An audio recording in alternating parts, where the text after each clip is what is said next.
Yeah, my name is Dafrosa Itemba. I'm the executive director of an organization known as Tanzania Womens Research Foundation.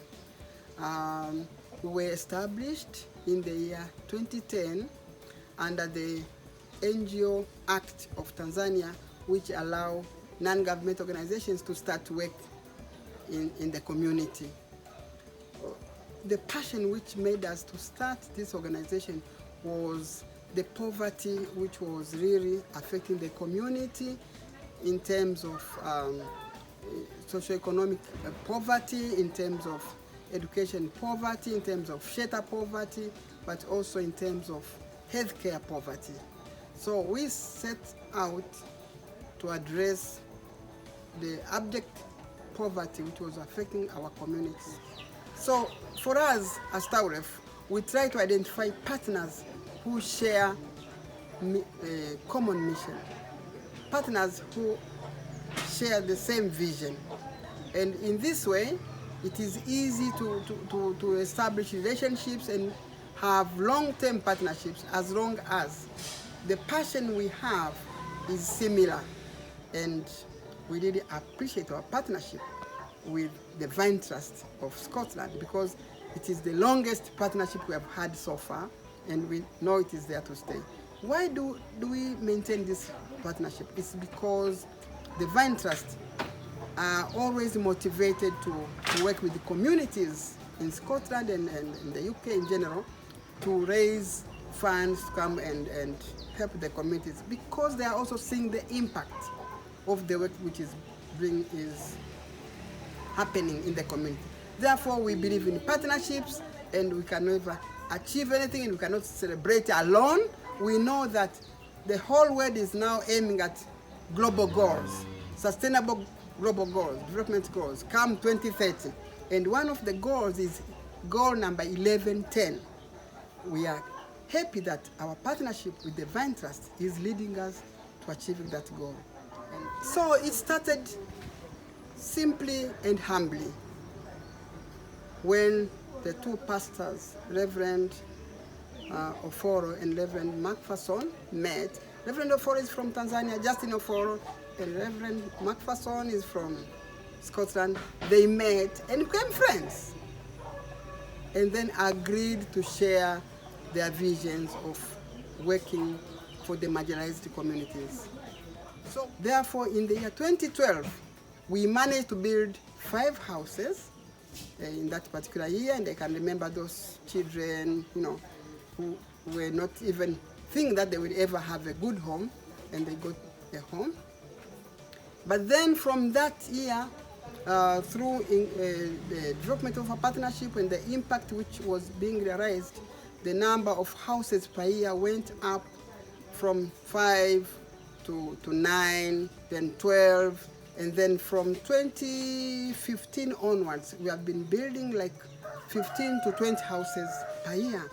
This is a tremendous increment compared to the 5 houses which we started with. And in due course, we have been getting, different groups coming, from corporates to church groups to school groups, which have been very much recent. Now we are getting several school groups which come during summertime to come and work with the poor.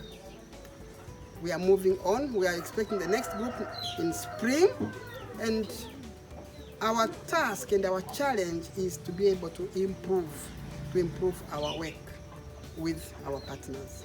But we really appreciate this evolution which has taken place from 5 houses in 2012 to 19 to 20 houses in 2019.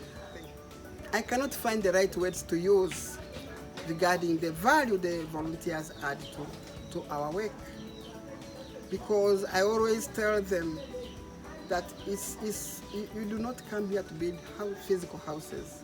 Actually, you are building more than that. You are addressing a lot of issues which have been affecting the families. So it's a lot of value.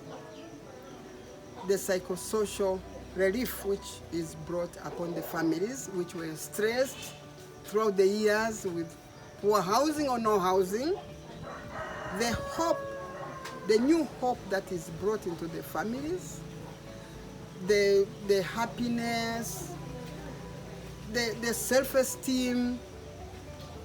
So it's beyond the physical house. When we are identifying the houses before we start opening, there are still very sad families. They are, they don't know whether the house will ever be built. But when the construction starts, if you talk to them, you can even see the smiles already appearing on their faces. And when the handover comes, they are like, is it true? They cry, but they cry for joy. And they are like, this is something which could not have happened to us. And you should have been there to see the handing over ceremonies where people are rejoicing and singing words of praise to God for making this transformation. So what I want to say is that our theory of change at TAWREF is to have families which have transitioned from homelessness to a home. It is difficult to talk about what the volunteers gain. So they talk about learning about the way people here work together, learning about respect in the community, learning about people being poor but happy, learning about the strength of the community. So they learn a lot of things, and so they say, we are going back differently. We are not the same. Even the students, from the academies, they say, oh, we are going back differently. We have learned a lot. We have seen the way people work together. They are not having money, but they are happy. The project has indeed brought impact in our community in Kilimanjaro.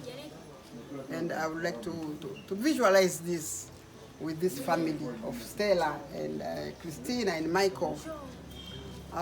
Stella's husband died in the year 2015, and actually the house which he left behind was almost falling down, and she had to put up with his brother-in-law's house for all these years, until this year when the church brought an application to us to be able to support this family. But before that, before we started building, we realized that Christina was not living with her mother because of poor accommodation. She had to go to live in Arusha with her aunt and do her secondary school there. So Stella was living with Michael in a small room in that house there. The house is there. And one of the impact which I can share is that there has been family reunion from Christina living in Arusha with an aunt joining the mother. What happiness is this? It's great happiness. It's a big transformation where Divine Trust is trying to put families together. And from now onwards, Stella with Michael and Christina will sit down and eat together. They will sleep under the same roof. She will be able to raise her family all in one roof. This is a big impact.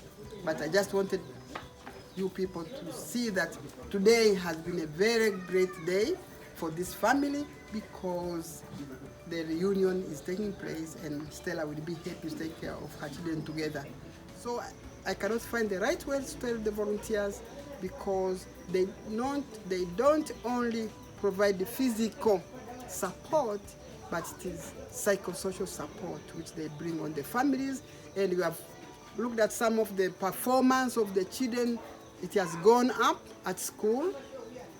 Some of the parents who were sick, I remember one family, this lady was HIV positive, so when we started visiting her, she and her daughter, herself and her daughter were AIDS patients, and they were all very weak. But when we went to visit them 1 year later, The mother looked very healthy, and the daughter who has stopped going to school had started going to school, and they were all very happy. Good. So I always tell them, you give with one hand, but you will receive with another hand. The right hand gives, the left hand will receive.